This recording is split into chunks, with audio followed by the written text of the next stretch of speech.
Bien, nous venons de publier les résultats du groupe CIH Bank pour le premier semestre 2018. Bon, ce semestre a connu des choses relativement nouvelles et particulières, par exemple en termes d'activité, le lancement d'activités de paiement mobile.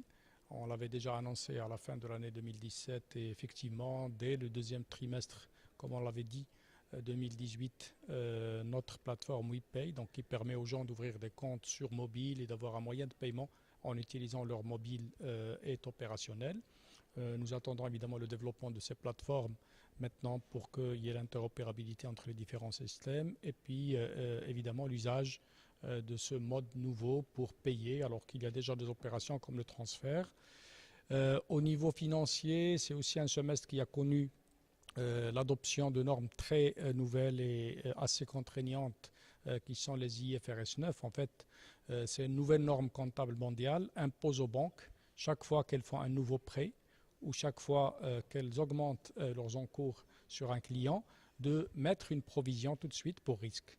Donc ça change totalement la donne au niveau des pratiques bancaires. Ceci nous a amené à faire un travail en profondeur.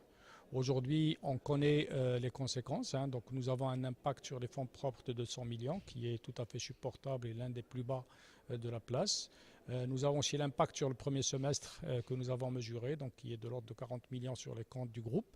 Et donc, nous avons passé avec réussite cette contrainte et ces impacts sont tout à fait supportables pour notre établissement.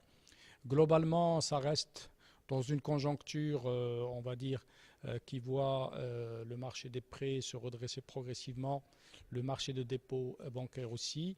Nous enregistrons des résultats très très intéressants puisque les dépôts et les crédits évoluent de pratiquement 20%, parfois même un peu plus, aussi bien en dépôt à vue qu'en dépôt rémunéré.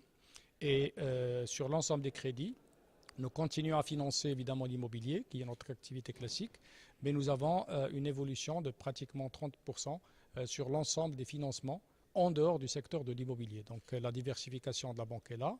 Alors tout ceci a amené une activité financière très, très positive sur une année, c'est-à-dire de juin 2018 comparé à juin 2017. Le produit net bancaire, donc qui est un peu le chiffre d'affaires des banques, évolue de 13% pour dépasser le milliard. Nous atteignons 1,180 milliard pratiquement ce semestre. Et le résultat net part du groupe atteint 289 millions de dirhams, qui est presque le double, enfin plus que le double même de celui de l'année passée. Il est vrai que l'année passée, il était impacté par le dénouement du contrôle fiscal, mais même en tenant compte de ça, l'évolution est pratiquement de 20%. Donc un très bon semestre pour nous en termes d'activité, en termes d'innovation que nous continuons. Nous continuons à développer les réseaux d'agences et donc le groupe CIH Bank se porte bien, Dieu merci. Nous espérons finir l'année dans de bonnes conditions comme cette année a commencé.